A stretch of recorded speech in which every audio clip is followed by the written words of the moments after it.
Hoje vamos falar sobre sequência rápida de intubação. Então, um procedimento para a obtenção de uma via aérea avançada quando nós estamos em um ambiente de urgência ou de emergência.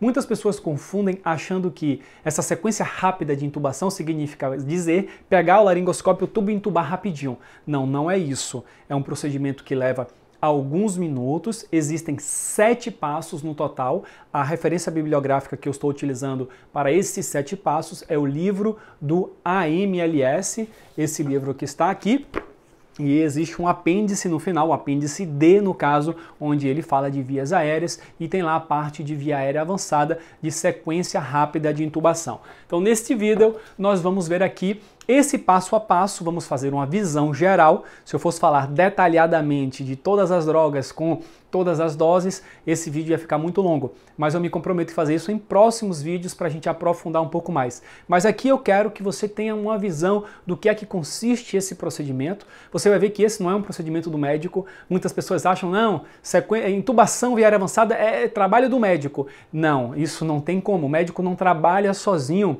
Esse é um procedimento interdisciplinar, multidisciplinar. O médico sim vai fazer a indicação quando é a hora de passar uma cânula dentro da traqueia do paciente, o médico vai segurar o laringoscópio e passar a cânula, ok. Mas existe toda a equipe de enfermagem que está ali manuseando os medicamentos, os equipamentos, tem o próprio condutor socorrista, quando se trata de SAMU, por exemplo, que vai estar cuidando do oxigênio. Então, existem vários elementos que nós temos que ter de forma sincronizada para a gente conseguir fazer esse procedimento. E lembrando que esse é um procedimento que faz parte de um atendimento maior. Então, lembre-se que é um elemento dentro da cadeia que vai fazer o paciente ter um melhor desfecho. Existem diferentes situações, existem pacientes que estão, por exemplo, em parada cardiorrespiratória, onde você vai fazer uma intubação, você não vai precisar fazer toda essa sequência de drogas, o paciente já está ali em PCR, você está fazendo RCP, em qualquer momento você vai realizar a intubação. Nesses casos aqui, eu estou me referindo a pacientes que estão conscientes, que estão respirando espontaneamente, mas que por algum motivo não estão mais conseguindo manter uma saturação, mesmo quando estão em uso de uma máscara não inalante, por exemplo, com O2 em alto fluxo. Esse paciente precisa de ajuda, ele vai precisar de uma ventilação com pressão positiva para a gente conseguir preencher esses pulmões de oxigênio, que consequentemente ele possa realizar a hematose, a troca de oxigênio. Existe uma situação que é muito comum, pacientes com dificuldade respiratória no suporte básico de vida, antes desse paciente ter uma via aérea avançada, é realizada uma ventilação com ambu, fazendo uma pressão positiva. O grande problema desse procedimento, que tem sim suas indicações, é que muitas vezes esse procedimento vai causar uma insuflação gástrica nesse paciente. Pense que você está jogando ar de forma ativa, com pressão positiva no paciente, mas esse ar ele tem 2 vias. Ele tem posteriormente a via esofágica, a via que vai para o estômago, do sistema digestório, e anteriormente ele tem a traqueia, a laringe, que vai para os pulmões. Normalmente a via de menor pressão, que é a via aérea, é o local preferencial para esse ar ir. Mas a depender da técnica que é utilizada, quando o ar é jogado com uma força muito grande ou quando não se dá o devido tempo para esse pulmão esvaziar antes da próxima ventilação, ou até mesmo quando a via aérea não é aberta de forma adequada, é muito comum que o socorrista, que o profissional de saúde ou de APH, faça ventilações que causem uma insuflação gástrica. E essa insuflação gástrica ela é muito prejudicial para o paciente. Ela vai fazer uma distensão abdominal, aumentar a pressão, aumentar as chances de regurgitação, de refluxo. Aumentando essa pressão abdominal, ele dificulta também o retorno sanguíneo e a ida do sangue para os tecidos. Portanto, é um procedimento muito maléfico para o paciente. Para evitar isso, existem as técnicas de ventilação que devem ser bem assimiladas pelos socorristas que se propõem a utilizá-las. E existem também as técnicas intermediárias e avançadas, como, por exemplo, um dispositivo supraglótico, como a máscara laríngea, um Combitube, que já vai fazer uma ventilação exclusiva para a via aérea, e esse dispositivo, enfermeiros podem estar utilizando, podem estar passando esse dispositivo com a máscara laríngea sem precisar necessariamente da presença de um médico, e também existem os dispositivos lá infraglóticos ou via aérea avançada, cânula endotraqueal, uma via aérea cirúrgica, que nós vamos estar também fornecendo ventilação exclusivamente para a via aérea, tirando aí as chances de fazer uma insuflação gástrica, a não ser quando a técnica não é realizada adequadamente e que o tubo é inserido lá no esôfago. Então, feito esses avisos iniciais, essa nossa situação geral, vamos ver então em que é que consiste essa sequência rápida de intubação e quais são os 7 grandes passos que nós temos que respeitar. E aí eu vou gravar outros vídeos que você pode me cobrar para falar sobre as medicações, sobre as doses, sobre os cuidados. Bom, no primeiro passo que nós temos a identificação que esse paciente precisa, nós temos também uma avaliação do paciente que é feita. Existe uma classificação chamada classificação de Mallampati, que existem 4 graus e através da abertura da boca dos pacientes e da inspeção bucal, nós podemos já começar a prever se essa será uma intubação fácil, uma intubação simples ou uma intubação a via aérea difícil. Existem técnicas, quem realiza esse procedimento tem que estar preparado para lidar também com vias aéreas difíceis. Não são todas as vias aéreas que nós vamos passar o laringoscópio, vamos ver as cordas vocais bonitinhas, passar o tubo e acabou. Existem pessoas que têm uma anatomia que já dificulta a visualização direta da corda vocal e pela classificação de Mallampati, nos 4 graus, a gente já começa a ter uma ideia. Bom, o segundo passo nessa sequência consiste em fazer uma hiperoxigenação nesse paciente. Por que essa hiperoxigenação? Lá na frente, em algum momento, em algum dos próximos passos, eu vou precisar fazer esse paciente parar de respirar espontaneamente, através de um mecanismo de sedação e de paralisia. Ele vai ter uma depressão respiratória, o efeito que as drogas que nós vamos utilizar causam. E nesse momento eu vou ter um tempo onde o paciente não está respirando e eu vou precisar intubar. Quando tudo acontece naturalmente, dentro do previsto, não tem nenhum tipo de problema, é muito rápido. Mas se o profissional encontrar algum tipo de dificuldade nesse processo, ele pode levar mais tempo do que o necessário com esse paciente sem respirar. Consequentemente, se esse paciente já não tem uma boa reserva de oxigênio na preparação, nesse passo 2, ele pode entrar rapidamente numa hipóxia e acabar tendo prejuízos. Nós sabemos que os órgãos nobres toleram bem pouquinho tempo a hipóxia antes de começar a ter danos celulares. Por isso que esse passo 2 é tão importante, que é um passo de fazer uma hiperoxigenação, deixar a saturação desse paciente bem alta por alguns minutos, geralmente por 5 minutos ou 8 ciclos, depende da literatura, depende da técnica que você estiver utilizando, para garantir que existe uma boa reserva de oxigênio nesse paciente, nos pulmões, nas suas células, e que ele possa tolerar, caso aconteça algum imprevisto, alguns segundos até minutos ali sem uma oxigenação adequada durante o procedimento. Vale lembrar que ainda nesse passo, se você puder evitar de fazer uma hiperventilação nesse paciente, óbvio, nós vamos evitar. A hiperventilação ela não é benéfica e também a pressão positiva quando tiver que realizá-la para hiperoxigenar esse paciente, muito cuidado com a insuflação gástrica. Vamos agora ao passo 3. Então nós já falamos aqui de indicação, equipamentos, né? Nesse passo 1, importante a gente começar, a equipe está lá enquanto o médico está avaliando o paciente, nós temos a equipe de enfermagem que já está preparando os equipamentos. Quais são esses equipamentos? Nós temos as cânulas, nós temos o laringoscópio. Obviamente todo esse equipamento já deve ter sido checado no início do plantão, lá no checklist, para saber se a pilha está funcionando, se todas as lâminas estão presentes, se nós temos todas as cânulas, idealmente 2 de cada número, tanto pediátricas quanto adultos. Nós vamos estar preparando também aqui nesse momento os medicamentos que vão ser utilizados durante o procedimento. Então o cilindro de O2 tem que estar aberto, o ambu tem que estar presente. Tudo isso tem que ser checado no início do plantão e aqui nesse primeiro passo é preparar o que nós vamos precisar para realizar o procedimento. Nesse segundo passo nós falamos então da hiperoxigenação e agora no terceiro passo nós vamos começar a utilizar algumas drogas, alguns medicamentos que vão ser importantes. Nesse passo aqui, ainda não é o momento de fazer aquela sedação no paciente, não é o momento.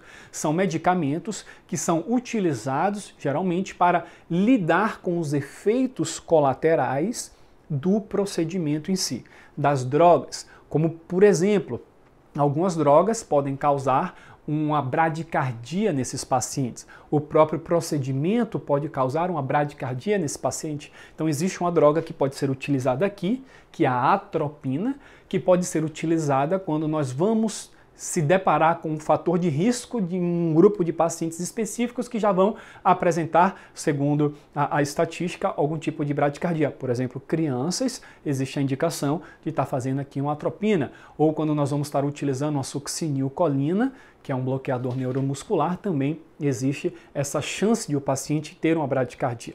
O próprio procedimento de passar o laringoscópio, passar o tubo nesta região, pode estar causando esse efeito, que é uma bradicardia. Existem outras drogas que podem ser utilizadas aqui, como por exemplo os derivados de opioide, muito utilizado aqui o fentanil. O fentanil é um analgésico potente que vai auxiliar bastante nesse procedimento. Primeiramente, ele vai reduzir a dor, pode reduzir a ansiedade do paciente. Então, eu não vou entrar em muitos detalhes aqui, porque não é o objetivo desse vídeo, mas é importante saber que existem esses medicamentos nessa fase, que são medicamentos de preparação. Agora sim, passo 4 é o momento de fazer uma sedação e a paralisia desse paciente. Já separamos os equipamentos, já fizemos a hiperoxigenação, já fizemos as drogas quando necessárias, quando houver indicação, que são as drogas de preparação para evitar alguns efeitos colaterais. A lidocaína também é muito utilizada aqui nessa fase. E agora é o momento de fazer a sedação desse paciente e a paralisia. Existem dois grupos, digamos assim, de drogas utilizadas nesse momento. As sedativas, hipnóticas, por um lado, e por outro lado, as drogas que vão fazer um bloqueio neuromuscular. Muitos pacientes que estão lá rígidos pode dificultar o procedimento de intubação. No momento que você faz um bloqueador neuromuscular, existe o relaxamento desse paciente, o que facilita o procedimento. De uma forma geral, existem várias drogas que podem ser utilizadas tanto na sedação quanto na paralisia. Obviamente que deve-se conhecer quais são as indicações de cada uma delas.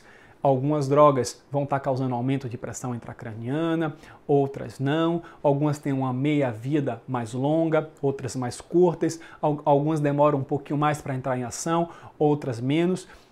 De uma forma geral, o princípio que nós vamos utilizar para escolher qual é a droga aqui, qual é o princípio?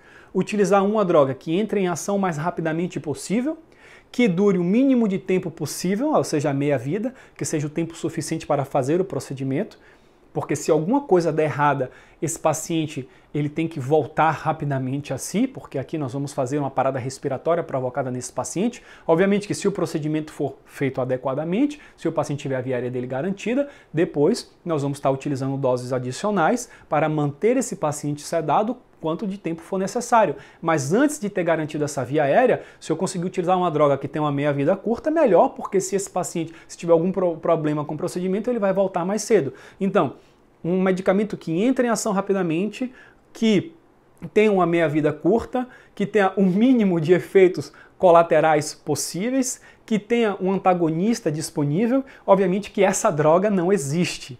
Existem as drogas, cada uma com uma característica, e a depender do paciente, da indicação, da contraindicação, nós vamos estar escolhendo uma ou outra. Então aqui, basicamente, as 4 drogas que nós temos mais frequentemente aí nas nossas ambulâncias é o midazolam, etomidato, ketamina, propofol. Então, propofol não é tão utilizado assim no meio de pré-hospitalar. Então nós ficamos mais aí, realmente, pela minha experiência e aquilo que é mais visto, nós utilizamos mais o midazolam, o etomidato e a ketamina. Cada uma tem uma característica própria, que eu também não vou entrar em detalhes aqui nesse vídeo. Posteriormente a gente para discutir detalhadamente qual é o benefício e malefício de cada uma delas quando está utilizando. Em seguida nós temos as drogas que vão causar paralisia, bloqueio neuromuscular. Basicamente existem 2 grupos de drogas desse tipo, que são as despolarizantes e as não despolarizantes. O mais comum de ser utilizado é uma droga despolarizante chamada succinilcolina. Por que é a mais utilizada? Apesar de gerar mais efeitos colaterais do que as não despolarizantes, porque a succinilcolina é a que vai entrar em ação mais rapidamente, com a meia-vida mais curta, é a que vai deixar de fazer efeito o mais rapidamente possível. Por isso ela é preferida, mas existem indicações de estar fazendo as outras drogas também. Nós vamos estar discutindo isso em maiores detalhes mais adiante. Então, nesse momento, foi feito aqui nesse passo 4 a escolha pelas drogas para fazer uma sedação, fazer esse paciente, então, dormir, relaxar, ficar inconsciente, sedar o paciente, e o bloqueio neuromuscular para esse paciente relaxar. Dessa forma, eu consigo ter um paciente preparado para o quinto passo, que é o próprio procedimento da intubação. Nesse momento, a depender da literatura, você vai ver que aqui é a escolha, a preparação das drogas, e aqui a administração das drogas seguida do procedimento. Primeiro é administrada a sedação, ou o sedativo, depois o bloqueio neuromuscular. Essas drogas têm início de ação bem rápido, 1 a 2 minutos. Logo na sequência é possível estar realizando o próprio procedimento, utilizando o laringoscópio, o tubo, visualização direta. Também nós vamos estar fazendo aí algum vídeo posteriormente para falar mais especificamente sobre o procedimento em si, sobre a técnica, mostrar, quem sabe, até isso na prática para você. Uma vez feito o procedimento de intubação, que, como você pode perceber, é apenas um elemento dentro de todo o procedimento. Quando a gente fala de intubação, a gente cria, eu mesmo tinha essa crença que, olha, nossa, eu tenho que aprender a pegar o laringoscópio, a passar o tubo. Isso é o que menos importa. Isso é uma parte técnica, uma parte muito simples, a não ser quando é uma via aérea muito difícil, que requer, às vezes, até um laringoscópio com óptico para você conseguir ver melhor, um fio-guia, algumas situações vai precisar realmente de fio-guia. Mas, na maioria das vezes, é um procedimento muito simples. Essa parte de passar o laringoscópio e o tubo é algo muito simples. Então, não é com isso que a gente tem que se preocupar mais. A gente tem que se preocupar com as indicações, com a preparação do paciente, com o procedimento, claro, e também com o pós-procedimento, que é o que vem aqui a partir do passo 6.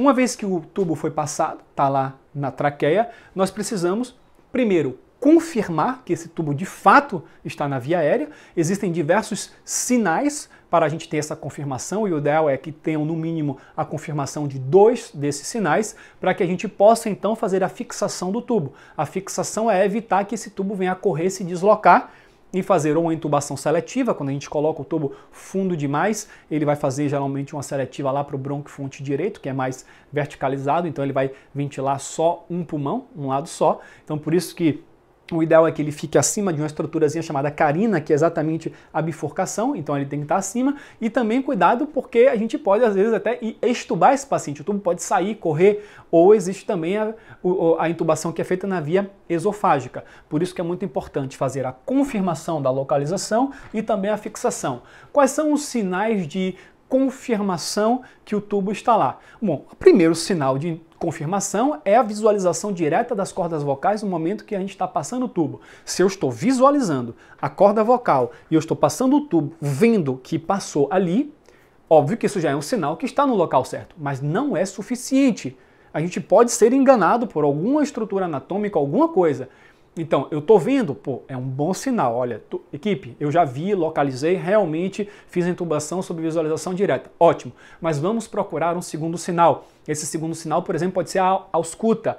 O primeiro ponto de ausculta na região epigástrica, vamos ventilar. Se nós ouvirmos um borbulhar nesse foco, é um sinal que o ar está ali dentro do estômago. Se não houver nada nesse ponto, nós vamos ver então bilateralmente os pulmões, começando pelo pulmão esquerdo, pulmão direito, para ver se há ventilação em ambos os lados. Se não há uma intubação seletiva ou se de repente esse paciente não está com algum outro tipo de situação que está fazendo com que a ventilação não esteja sendo efetiva.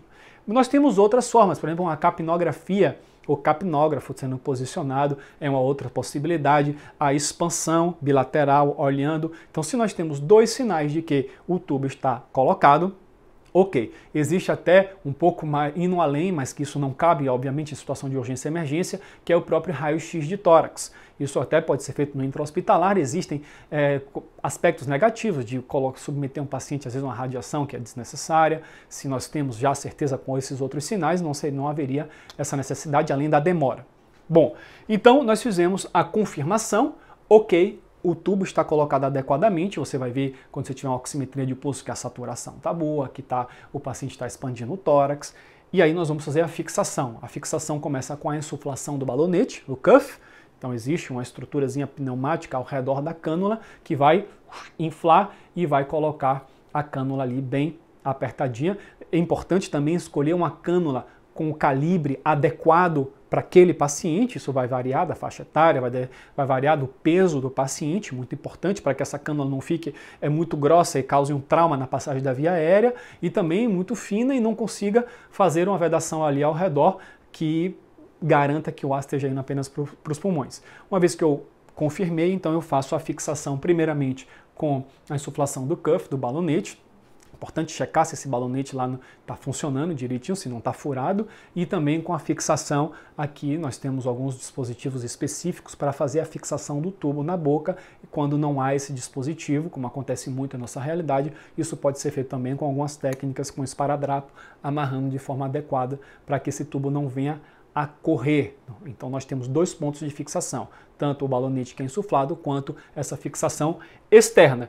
E depois, o último passo, e não menos importante, é o passo número 7, que é checar como está o nosso paciente. Eu preciso ver como está a PA desse paciente, porque essa PA pode cair com o procedimento, preciso ver como está a saturação, preciso avaliar esse paciente como um todo. Pode ser que o meu procedimento esteja prejudicando o paciente, e o que importa é o bem-estar, a integridade do paciente. Dentro do ambiente pré-hospitalar é conseguirmos deixar o paciente em boas mãos, dentro da unidade que tenha todo o recurso para ele, nas melhores condições possíveis. Isso envolve todo o procedimento, sim, mas não acabou, não dá para cantar a vitória porque o tubo está bem posicionado. Nós temos que ver como está o estado clínico do paciente e saber lidar com as possíveis complicações. E toda vez que um paciente é deslocado, por exemplo, foi entubado na cena, o paciente é levado até a ambulância, no momento que nós chegamos na ambulância, é importante checar novamente a colocação do tubo, fazer todo o passo a passo novamente,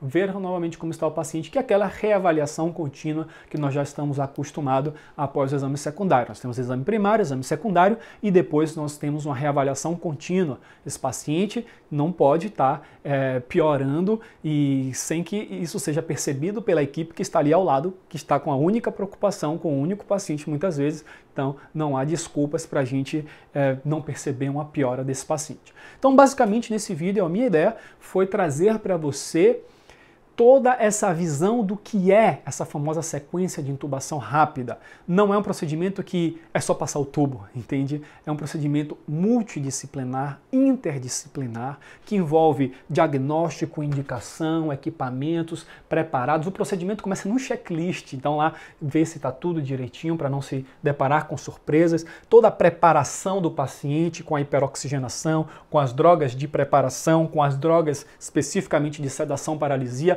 o próprio procedimento em si, confirmação, fixação e os cuidados pós-intubação, ver o estado do paciente e saber lidar com as complicações. Isso é uma equipe atuando junto.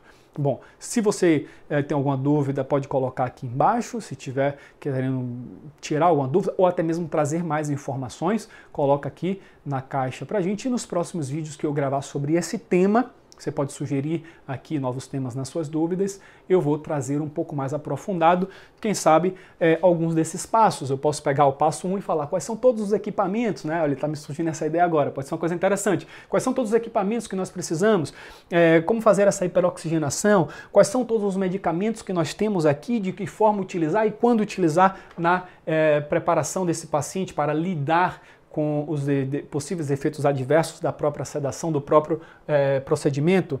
Depois, quais são as drogas que nós temos aqui, tanto na sedação quanto na paralisia, e como utilizá-las. Olha quanto assunto a gente tem aqui para discutir. O próprio procedimento, um vídeo prático aqui mostrando como é que a gente faz, mostrando também na prática a confirmação, a fixação. Então nós temos aí muito pano na manga para a gente discutir sobre esse tema ainda. Obrigado por ter acompanhado até aqui e a gente se vê no próximo vídeo. Um grande abraço, tchau, tchau.